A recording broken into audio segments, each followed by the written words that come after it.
ഉച്ചയ്ക്ക് നല്ല നാടൻ ഫുഡ് കഴിക്കാൻ തോന്നിയിട്ട് എൻ്റെ പച്ചക്കറിത്തോട്ടത്തിൽ വന്നിട്ടുണ്ട്. അവിടെ നിന്ന് കുറച്ച് പച്ചക്കറിയൊക്കെ പറിച്ചിട്ട് അമ്മയുടെ കൊടുത്ത് അരിഞ്ഞ് അത് കറിയാക്കി ഉച്ചയ്ക്ക് എന്തൊക്കെയാണ് ഉണ്ടാക്കുന്നതെന്ന് നോക്കിയാലും നല്ല നാടൻ പയറുണ്ട്. അപ്പോൾ അതിൽ നിന്ന് നമുക്ക് 2 എണ്ണം എടുക്കാവേ.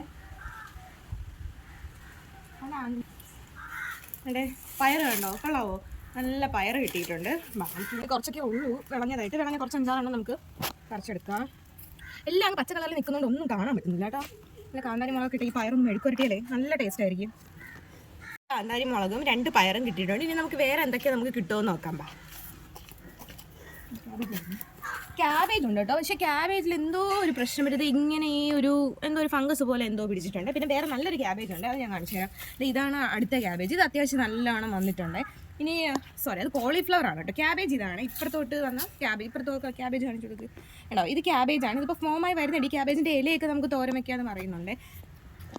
ഇന്നലെ വീട്ടിൽ ചീരയാണ് തോരൻ വെച്ചത്. ഇപ്പം ഞാൻ നോക്കിയപ്പോൾ എല്ലാം വെട്ടി നിർത്തി. ചീരയുടെ ഇലയൊന്നും വന്നിട്ടില്ല. ഇവിടെ കുറച്ച് ചീരയുണ്ട്, അത് അത്യാവശ്യം വന്നത്. അപ്പോൾ നമുക്ക് ഇന്ന് ചീരത്തോരൻ വേണം. കാരണം ചീരത്തോരൻ എന്നും തിന്നൊന്നും അടുത്തായിരുന്നു. അതുകൊണ്ട് നമുക്ക് അടുത്ത സാധനങ്ങൾ പറിക്കാൻ പോകാം. നമ്മൾ സാമ്പാറിലിടുന്ന ബ്രിഞ്ചോളാണ് ഇത്. നമ്മുടെ വയലറ്റ് ബ്രിഞ്ചോൾ.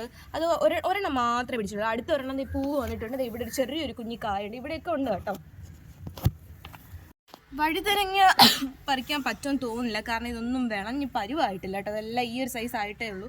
കുറച്ചും കൂടി ഒന്ന് വിളഞ്ഞാൽ മാത്രമേ നമുക്കിത് പറിക്കാൻ പറ്റുള്ളൂ. പറിച്ചെടുക്കാം. ഇവിടെ നല്ലൊരു പാവയ്ക്ക നിൽക്കുന്നുണ്ട്, അത്യാവശ്യം വിളഞ്ഞതാണ്. അപ്പം അതിൽ നിന്ന് ഒരെണ്ണം ഇങ്ങനെ പറിച്ചത് 2 എണ്ണം നിൽപ്പുണ്ട്. ഒരെണ്ണം ചെറുതും ഒരെണ്ണം നിൽക്കുന്നു. ഈ പാവയ്ക്ക പറിക്കാൻ അയ്യോ, അതിൽ ഉറുമ്പ് കയറി കേട്ടോ. കണ്ടേ, പാവയ്ക്ക അത്യാവശ്യമാണ്. അയ്യോ, അത്രയും ഉറുമ്പ്.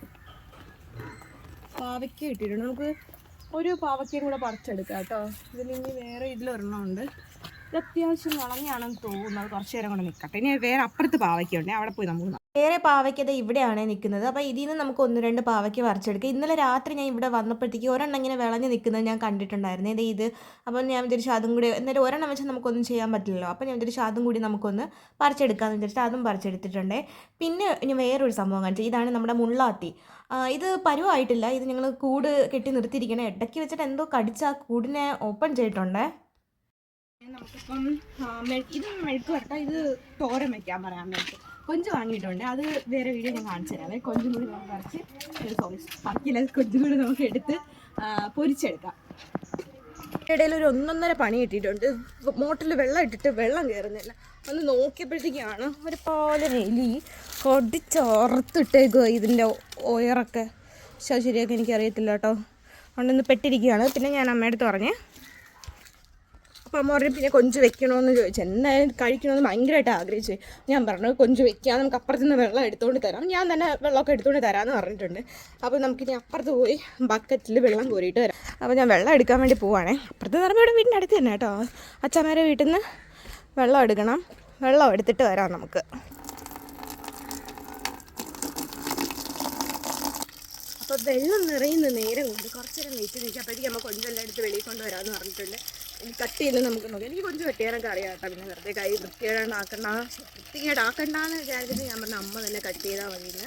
ഇപ്പോൾ വെള്ളം നിറഞ്ഞുകൊണ്ടിരിക്കുവാണ്. അറിയട്ടല്ലേ അമ്മച്ചി. ഗൈസ് അങ്ങനെ വെള്ളം എടുത്തിട്ടുണ്ട്. നമുക്കിതുകൊണ്ട് കൊടുക്കാം. സാറ്റർഡേ ആയതുകൊണ്ട് വീട്ടിലെ പണികളെല്ലാം ഇവരെന്നെ കൊണ്ട് ചെയ്യിപ്പിക്കുകയാണ്. ഒരു കൊഞ്ച് ഫ്രൈ വേണമെന്ന് മാത്രമേ ഞാൻ പറഞ്ഞുള്ളൂ. അതുകൊണ്ടാണ് ഈ വക കാര്യങ്ങളൊക്കെ എന്നെ കൊണ്ട് ചെയ്യുന്നത്. പിന്നെ എനിക്ക് ഇതൊക്കെ ചെയ്യാൻ ഭയങ്കര ഇഷ്ടമാണ് കേട്ടോ. അതുകൊണ്ട് വെള്ളമൊക്കെ എടുത്ത് വെച്ച് അയ്യോ ഇനി വാങ്ങുക. വെള്ളമൊക്കെ എടുത്തോണ്ട് വന്ന് വെച്ച് കൊടുത്തിട്ട് ഈ കൊഞ്ചെടുത്തോണ്ട് വരാൻ പറയാം. അമ്മ കൊഞ്ചെടുത്തോണ്ട് വാ. ചോറ് വെന്തുകൊണ്ടിരിക്കുകയാണ്. അടുപ്പിലാണ് വെക്കുന്നത്. ഈ ഏരിയയിലോട്ട് ഞാൻ വരാറില്ല, ഭയങ്കര ചൂടാണ്, എനിക്ക് നിൽക്കാൻ പറ്റില്ല കേട്ടോ. അമ്മയൊക്കെ ആണെങ്കിൽ നല്ല സൂപ്പറായിട്ട് നിന്ന് പെട്ടെന്ന് വേവിച്ചെടുക്കും. നല്ല കൊഞ്ച് കിട്ടണമെങ്കിൽ നമ്മൾ മാർക്കറ്റിൽ പോയി തന്നെ വാങ്ങിക്കണം കേട്ടോ. അങ്ങനെ കുറേ നാളായി ഞാൻ മാർക്കറ്റിലൊക്കെ പോയിട്ട്. അപ്പോൾ ഞാൻ അമ്മ എടുത്തു പറഞ്ഞാൽ അമ്മ നമുക്ക് ഇന്നൊന്ന് മാർക്കറ്റിൽ പോയിട്ട് കുറച്ച് പച്ചക്കറിയും കുറച്ച് കൊഞ്ചും ഒക്കെ വാങ്ങിക്കൊണ്ട് വരാമെന്ന് പറഞ്ഞു. അങ്ങനെ ഞങ്ങൾ കൊഞ്ച് വാങ്ങിയിട്ടുണ്ടായിരുന്നു. 1 കിലോയ്ക്ക് 200 രൂപ അത്രയും കണ്ടാണ് ആയത്. 200-250 ആയിരുന്നു, ഞാൻ മറന്നുപോയി. പിന്നെ കൊഞ്ചും ഇപ്പം എന്തായാലും മാർക്കറ്റിൽ പോയല്ലേ എന്ന് വിചാരിച്ചിട്ട് കൊഞ്ചും അപ്പോൾ ഞാൻ പറഞ്ഞ ആവശ്യമുള്ള എല്ലാം വാങ്ങിക്കാൻ പറഞ്ഞിട്ടുണ്ട്. മാസത്തിൽ ഒരിക്കലൊക്കെയാണ് ഞങ്ങളിങ്ങനെ ഈ മാർക്കറ്റിൽ പോകുന്നത്. എന്നിട്ട് നമുക്ക് ആവശ്യമുള്ള എല്ലാ സാധനങ്ങളും അന്ന് തന്നെ വാങ്ങിച്ച് നമ്മൾ ഫ്രിഡ്ജിൽ സ്റ്റോർ ചെയ്യാറാണ് പതിവ്. അപ്പോൾ അന്ന് മീറ്റും എല്ലാം വാങ്ങിയിട്ടുണ്ടായിരുന്നു. പച്ചക്കറി മാത്രം നമ്മൾ അത്യാവശ്യം അടുത്തുള്ള സ്റ്റോറിൽ നിന്നൊക്കെ വാങ്ങിക്കും. പിന്നെ കപ്പയും, എനിക്ക് ഈ ഉണക്കമീൻ ഭയങ്കര ഇഷ്ടമാണ്. ഇത് ചമ്മന്തി അരച്ചാൽ ഭയങ്കര ടേസ്റ്റാണ്. അങ്ങനെ ഞാൻ അമ്മ എടുത്ത് പറഞ്ഞാൽ അമ്മ അങ്ങനെ കുറച്ച് ഉണക്കമീനും കൂടെ വാങ്ങിക്കാൻ പറഞ്ഞു. കൊഞ്ച് എനിക്കിഷ്ടമല്ല. ഈ നൊത്തോലിയുടെ ഉണക്കമീൻ ഭയങ്കര ടേസ്റ്റാണ്. അപ്പോഴത്തേക്കും അങ്ങനെ അമ്മ അത് പൈസയൊക്കെ കൊടുക്കുവാണ് അങ്കിളിന്. അമ്മ എപ്പോഴും പറയും ഈ മാർക്കറ്റിൽ പോയിട്ട് സാധനം വാങ്ങിക്കൊണ്ട് വന്ന് വെച്ച് കഴിഞ്ഞാൽ വീട്ടിൽ ഭയങ്കര നിറവാണെന്ന്. കാരണം ഇല്ലെങ്കിൽ ഒന്നും കാണത്തില്ല, ഒന്നും ഇല്ലാത്ത പോലെ തോന്നുന്നു. അങ്ങനെ മാർക്കറ്റിൽ പോകുന്ന ദിവസം ഒരുപാട് പച്ചക്കറികളൊക്കെ വാങ്ങിയിട്ടുണ്ടായിരുന്നേ. അപ്പോൾ കൊഞ്ചെറുക്കാനായിട്ട് പോവാണ്. അപ്പോൾ ഇന്ന് വാങ്ങിച്ച കൊഞ്ച് അതിലൊന്ന് തട്ടിയിട്ട് വേണം കാണിച്ചു കൊടുക്കട്ടെ എല്ലാവർക്കും. ഓക്കെ, ഇതാണ് വാങ്ങിച്ചുകൊണ്ട് വന്ന കൊഞ്ച് കേട്ടോ. അവിടെ ഇരുന്നപ്പോൾ നല്ല തോനുള്ളതായിട്ട് തോന്നിയല്ലേ. ഈ കൊണ്ടുവന്നപ്പോൾ ഇച്ചിരിയേ ഉള്ളൂ. അപ്പോൾ നമുക്ക് ഇത് കൊടുക്കാം. ചട്ടി എല്ലാം എടുത്തുകൊണ്ട് തന്നിട്ടുണ്ട്. തല കളയണ്ട കേട്ടോ, നമുക്ക് തല വേണമെങ്കിൽ തീയലിനെല്ലാം എടുക്കാം. അത്യാവശ്യം നല്ല വലിയ കൊഞ്ചല്ലേ. ഈ കൊഞ്ചിൻ്റെ പ്രശ്നം തോലുരിച്ചു കഴിഞ്ഞാൽ പിന്നെ ഇതിലൊന്നും കാണത്തില്ല. മീൻ വെട്ടുന്നെന്ന് കണ്ടു. ഇത് എവിടെ നിന്ന് വരുന്നെന്ന് എനിക്ക് ഒരു പിടിയില്ല. കറക്റ്റായിട്ട് സമയമായപ്പോൾ എത്തിയിട്ടുണ്ട്. തരത്തില്ലടാ നിനക്ക്. അങ്ങനെ ഇവിടെ ഓരോ കൊഞ്ചായിട്ട് വെട്ടിക്കൊണ്ടിരിക്കുവാണ്. ഒരു കൊഞ്ച് ഇവിടെ കറക്റ്റായിട്ട് നന്നാക്കിയൊക്കെ എടുത്തിട്ടുണ്ട്. ഭയങ്കര സ്പീഡിനൊക്കെയാണ് വെട്ടണത്. വീഡിയോ എടുക്കണമെങ്കിൽ ഭയങ്കര ജാടയാണ്. നമുക്ക് എന്നാലും ഒന്ന് സൂം ചെയ്ത് നോക്കാം. ഈ കൊഞ്ച് ഇന്ന് എന്തോ നമുക്കൊക്കെ അറിയാമോ ഉണ്ടാക്കണത്? ചോറും ഇന്നലത്തെ മീൻകറി വറ്റിച്ചതും കൊഞ്ച് പൊരിച്ചതും. ഞാനേ ഒരു പാവയ്ക്കയും പയറും പറിച്ചുകൊണ്ടിരിക്കും. പയറ് നമുക്ക് മെഴുക്ക് വരട്ടാം. പാവയ്ക്ക് എന്താ അല്ല, പയറ് തോരൻ വയ്ക്കാം, പാവയ്ക്ക് മെഴുക്ക് വരട്ടാം. പാവയ്ക്ക് തോരൻ എനിക്കിഷ്ടമല്ല. എനിക്ക് പാവയ്ക്ക് മെഴുക്ക് വരട്ടണം. ഞാൻ അരിഞ്ഞ് വരട്ടാം.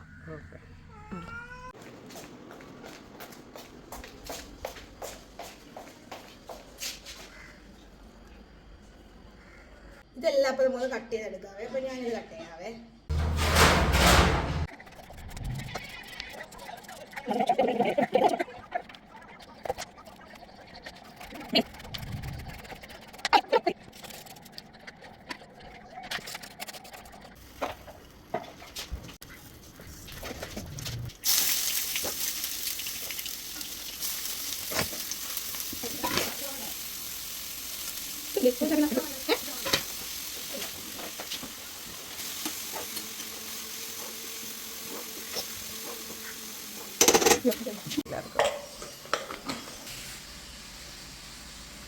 നല്ല മുക്കി പിടിക്കുന്ന രീതിയിൽ എണ്ണ ഒഴിക്കണം.